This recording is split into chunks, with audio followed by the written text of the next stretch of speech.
سيدنا محمد وعلى آل سيدنا محمد وبارك وسلم۔ دنیا کی مختلف چیزوں سے نفع اٹھانے کے طریقے مختلف ہوتے ہیں۔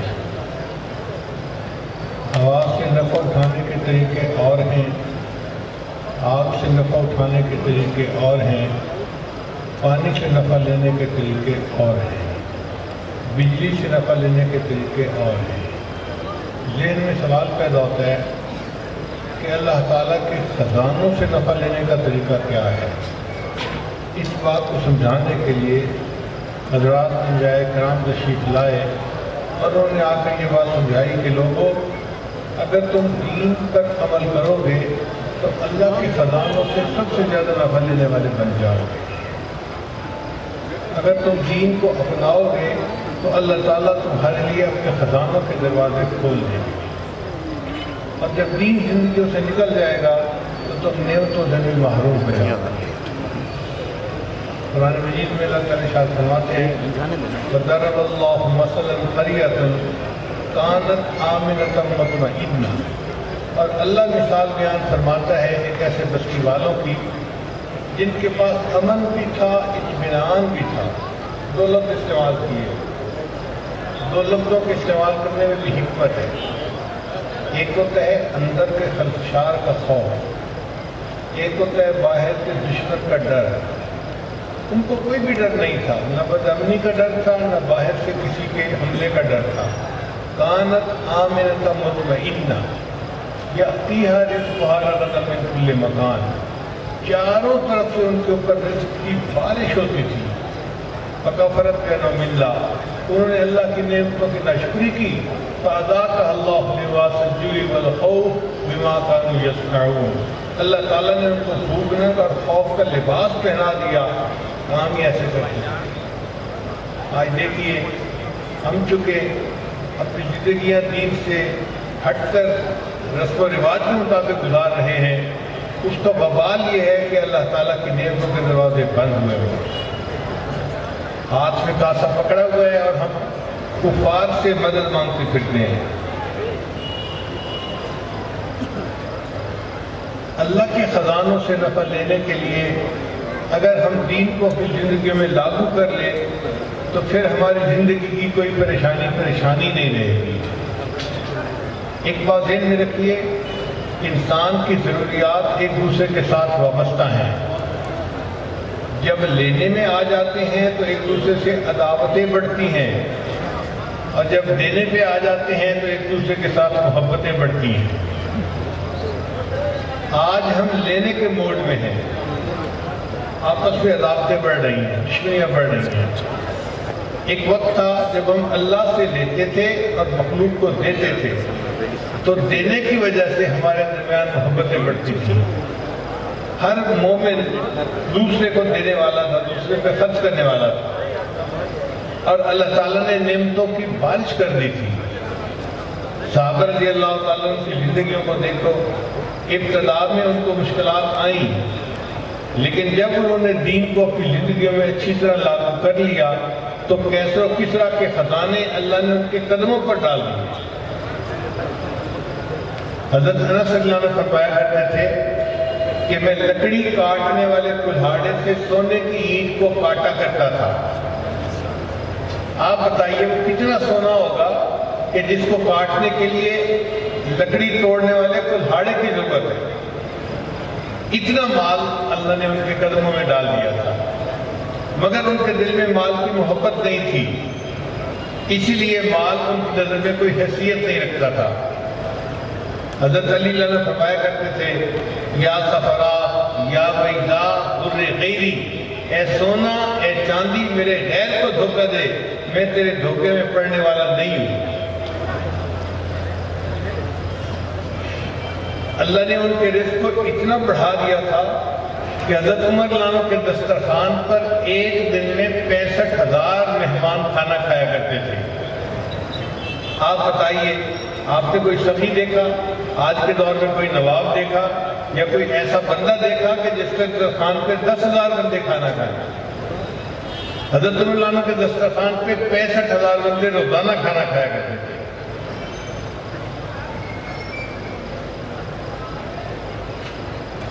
ایک بدو کے بارے میں کتاب میں لکھا ہے کہ وہ روزانہ 12 اونٹ اپنے مہمانوں کے لیے ذبح کیا کرتے تھے. اللہ اکبر کبیرہ. ایک اونٹ کا گوشت ایک بستی کے لیے کافی ہوتا ہے. ہمارے قریب کے ایک ساتھی ہیں یہ تھل کے علاقے میں، وہ مہینے میں ایک اونٹ ذبح کرتے ہیں تو پورے گاؤں کے لوگ ان کے دسترخوان کا کھانا کھاتے ہیں. تو اگر بستی کے لوگ ایک اونٹ کا کھانا کھاتے ہیں تو جن کے دسترخوان کے لیے 12 اونٹ روزانہ ذبح ہوتے تھے کتنے لوگ کھانا کھاتے ہوں گے؟ آج ہمیں اپنی 2 روٹی کی فکر پڑی ہوئی ہے. ہمارے اسلاف مہمانوں کے لیے 12 اونٹ روزانہ ذبح کرتے تھے. آج آپ کوئی بندہ ایسا نہیں ثابت کر سکتے کہ جس کے گھر میں 12 بکرے روزانہ ذبح ہوتے ہوں. اونٹوں کی بات تو بہت دور کی بات ہے. حضرت طلحہ رضی اللہ تعالیٰ عنہ نے ایک رات میں 2 لاکھ درہم صدقہ کیے. حسن رضی اللہ تعالیٰ عنہ نے ایک دن میں 1 لاکھ اشرفیہ کسی کو ہدیہ دے دی. اتنی بڑی رقم ہدیہ میں پیش کر دی، اس لیے کہ اللہ نے ان کے دل میں دنیا کی محبت نہیں ڈالی تھی. ان کے پاس دنیا آتی تھی اور وہ اللہ کے راستے میں خرچ کر دیا کرتے تھے. عبد الرحمن بن عوف نے 40,000 اشرفیاں ایک دن میں صدقہ کی. حضرت عمر رضی اللہ عنہ نے اپنے دور خلافت میں ابو عبیدہ بن جراح کو 30,000 اشرفیاں بھیجی. انہوں نے ساری کی ساری صدقہ کر دی. اتنی اشرفیاں انہوں نے معاذ بن جبل عنہ کو بھیجی، انہوں نے بھی صدقہ کر دی. عبداللہ بن عمر عنہ کو 10,000 درہم صدقہ 10,000 درہم ملے حصے میں. انہوں نے سارے کے سارے اللہ کے راستے میں صدقہ کر دیے اور اپنی ضرورت کے لیے قرض لے لیا. سیدہ صدیقہ رضی اللہ تعالیٰ عنہ ام المومنین کو عمر رضی اللہ عنہ نے 1 لاکھ درہم بھیجے. انہوں نے صبح سے لے کے شام تک سب کا سب مدینہ کے یتیم اور بیواؤں کے اندر تقسیم کر دیے اور اپنے روزے کی افطاری کے لیے کچھ باقی نہیں بچا. حضرت عمر رضی اللہ عنہ نے ام المومنین سودہ رضی اللہ تعالیٰ عنہ کو 12,000 درہم بھیجے، حصہ ان کا تھا. انہوں نے اسی وقت سارے کے سارے صدقہ کر دیے اور 2 رکعت نفل پڑھ کے دعا مانگی، اللہ عمر کو توفیق ہی نہ دے کہ وہ آئندہ پیسہ میرے پاس بھیجا کرے. مجھے دنیا کے مال پیسے کی کوئی ضرورت نہیں، اے اللہ مجھے بس تیری رضا کی ضرورت ہے. تو دیکھیے ان کے قدموں میں مال آتا تھا اور اس کو ٹھوکر لگا دیا کرتے تھے.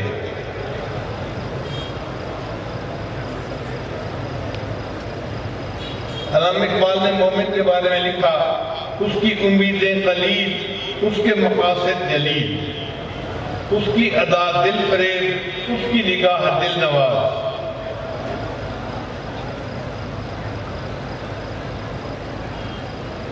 دین اسلام کی تعلیمات کو دیکھیں. کلمہ اخوت کو تعلیم دیتا ہے، نماز مساوات سکھاتی ہے، روزہ ہمدردی سکھاتا ہے، زکوٰۃ غریب پروری سکھاتی ہے اور حج اجتماعیت کا سبق دیتی ہے. اللہ رب العزت نے ہمیں ایسا زندگی کا نظام دیا ہے کہ جس پر عمل کر کے ہم دنیا کے اندر بھی عزتیں پا سکتے ہیں اور اللہ کے ہاں بھی سرخرو ہو سکتے ہیں. اسی لیے جو بندہ دین کے مطابق زندگی گزارے گا وہ امام عالم بنے گا، اور جو دین سے منہ موڑ کے زندگی گزارے گا وہ غلام عالم بن کے زندگی گزارے گا. اللہ رب العزت اپنے مومن بندوں کی مدد فرماتے ہیں مختلف طریقوں سے.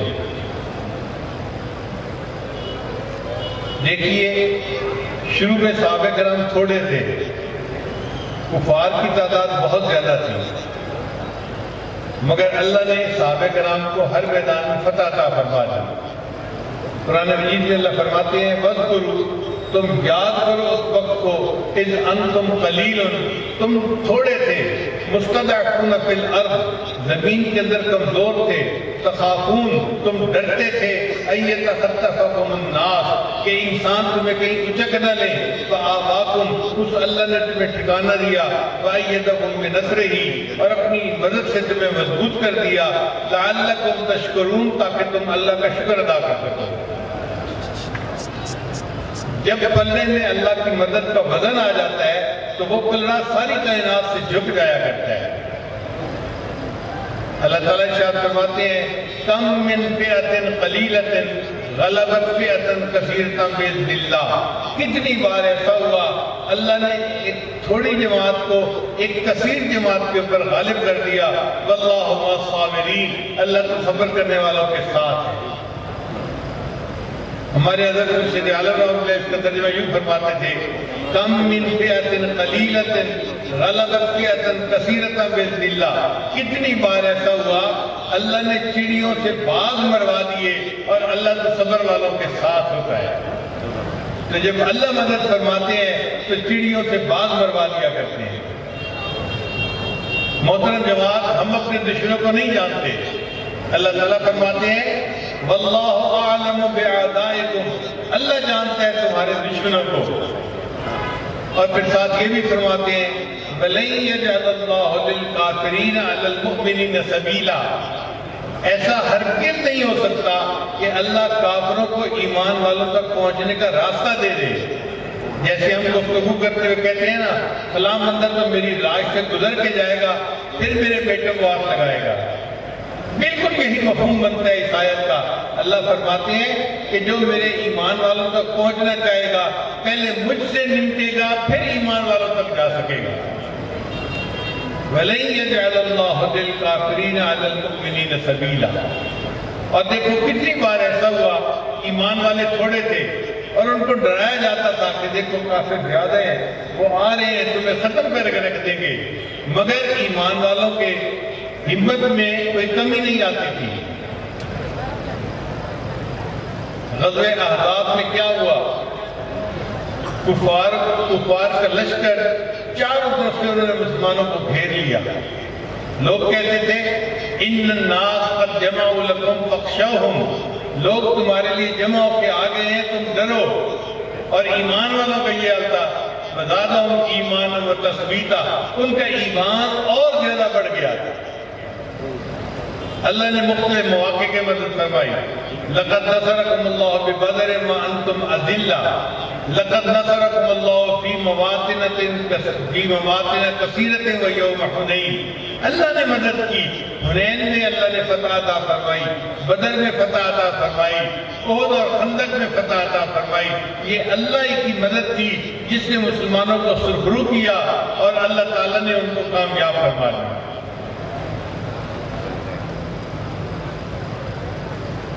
حتیٰ کہ ایک ایسا وقت آیا کہ اللہ نے اسلام کو غلبہ عطا فرما دیا اور کافر لوگ مایوس ہوتے تھے۔ جس دن یہ آیتیں اتر رہی ہیں الیوم اکملت لکم دینکم، آج کے دن میں نے تمہارے لیے دین کو مکمل کر دیا، واتممت علیکم نعمتی، اور میں نے تمہارے اوپر اپنی نعمت کو کامل کر دیا۔ اسی دن یہ بھی آیتیں اتری الیوم یئس الذین کفروا من دینکم، آج کے دن یہ کفار تمہارے دین سے نا امید ہو چکے، آج کے دن ان کفار کو اس بات کا پتہ چل گیا کہ یہ مسلمان لوہے کے چنے ہیں، ان کو چبانا کوئی آسان کام نہیں ہے۔ الا تخشوہم واخشونی، تم ان سے مت ڈرنا، ایک مجھ سے ڈرتے رہنا، میں خدا تمہاری مدد کروں گا اور تمہیں غلبہ عطا فرما دوں گا۔ اسلام دنیا میں غالب ہونے کے لیے آیا ہے۔ محترم جماعت، ہم نے اپنی زندگی اسلام کی پستی کے ایام دیکھے ہیں، جہاں دیکھو مسلمانوں کی گد بن رہی ہے، جہاں دیکھو مسلمانوں پہ ظلم ڈھایا جا رہا ہے، جہاں دیکھو مسلمان پس رہے ہیں، ذلیل و خوار ہو رہے ہیں۔ اب ایسا وقت آ رہا ہے کہ اللہ تعالیٰ مسلمانوں کو کوئی عزت رفتہ نصیب فرمانا چاہتے ہیں۔ اللہ تعالیٰ پھر مسلمانوں کو وہ عزتوں کا وقت دوبارہ دکھانا چاہتے ہیں۔ اس کی ابتدا کیسے ہوگی؟ اس کے لیے اللہ تعالیٰ نے اس ملک پاکستان کو چنا ہے۔ یہاں سے ابتدا ہوگی اور دین آگے آئے گا اور دین والے لوگ غالب آئیں گے۔ اور اللہ تعالیٰ ان کے کاموں میں برکتیں عطا فرمائیں گے۔ پھر دیکھیے گا کہ اللہ تعالیٰ اسلام کو کس طرح پوری دنیا کے اندر غالب فرماتے ہیں۔ ان کفار سے ڈرنے کی ضرورت نہیں ہے، یہ ڈراتے ہیں ہمارے طریقے کے مطابق بنو گے تو ہم تمہارے دوست ہیں ورنہ ہم تمہیں ختم کر دیں گے۔ یہ کبھی ختم نہیں کر سکتے۔ ہم اللہ کے بندے ہیں، ہم اپنی زمین پر اللہ کے نظام کو چاہتے ہیں۔ طرز جمہوری نشان کج کلاہی چاہیے، جس کے بندے ہیں اسی کی بادشاہی چاہیے۔ اللہ نے ہمیں یہ ایک نعمت عطا فرمائی ہے، آزاد ملک، ہم اس کی قدر کریں اور اس میں اللہ کے دین کو لاگو کرنے کی کوشش کریں، اور بالخصوص جو جماعتیں دین کے نفاذ کے لیے کوششیں کر رہی ہیں ان کا تعاون کریں۔ اس وقت حضرت مولانا فضل الرحمان صاحب دامت برکاتہم ہمارے لیے ایک امید کی کرن ہے۔ آپ اسمبلی پر نظر ڈالیں، کوئی بندہ نظر آتا ہے جو مدارس کی حفاظت کرنے والا ہو، کوئی بندہ نظر آتا ہے جو علماء کی طرف سے بولنے والا ہو، کوئی بندہ نظر آتا ہے جو دین اسلام کا درد رکھنے والا ہو۔ نظر ہی کوئی نہیں آتا۔ اگر کوئی آتا ہے تو یہی علماء ہیں جو اس پارلیمنٹ کی سطح کے اوپر بیٹھ کر اپنے دین کی نمائندگی کر رہے ہیں۔ ہماری امیدیں، ہماری مددیں، ہماری دعائیں ان کے ساتھ ہیں۔ اللہ تعالیٰ ان کو اپنے میدان میں کامیاب فرمائے اور اللہ تعالیٰ اسلام کو ایک مرتبہ پھر غلبہ عطا فرمائے۔ آنے والے وقت میں الیکشن بھی قریب ہے، تو آپ حضرات اس سبق کو پڑھ لیں کہ ہم نے علماء ہی کا ساتھ دینا ہے اور ہم نے دین کے محافظین کو اس ملک میں جو ہے قوت میں لانا ہے تاکہ وہ آگے آ کر دین کے کام کو آگے بڑھا سکیں۔ اب آپ بتائیے، آپ کو کوئی بندہ دین والا نظر آتا ہے؟ آپ کو امید ہے کہ پیپلز پارٹی آئے گی تو دین کو لائے گی، یا پی ٹی آئی آئے گی تو دین کو لائے گی؟ جن کی اپنی زندگیوں میں دین نہیں ہے ان کو دین کا پتہ ہی نہیں ہے، وہ دین کیا لائیں گے؟ اگر دین کوئی لائے گا تو وہی جس کی اپنی زندگی میں دین ہے، جو علماء دین کا شاگرد ہے، جو علماء دین کا جانشین ہے اور جس کے اندر دین کی درد ہے، وہی دین کو لانے کی کوشش کر سکے گا۔ اس لیے ہماری دعائیں ہیں اللہ تعالیٰ اس جماعت کو کامیاب فرمائے اور پورے ملک میں ایک مرتبہ دین کا نظام لاگو ہو جائے اور ہم وہ دن بھی دیکھیں جب اسلام کا غلبہ اپنی آنکھوں سے ہم دیکھنے والے بن جائیں۔ علامہ اقبال نے کیا خوبصورت اشعار کہے ہیں، وہ فرماتے ہیں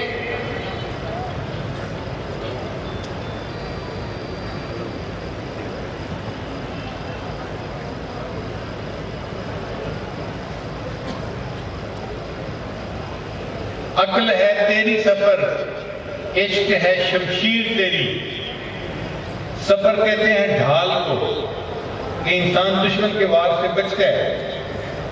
عقل ہے تیری سفر، عشق ہے شمشیر تیری، میرے درویش خلافت ہے جہانگیر تیری۔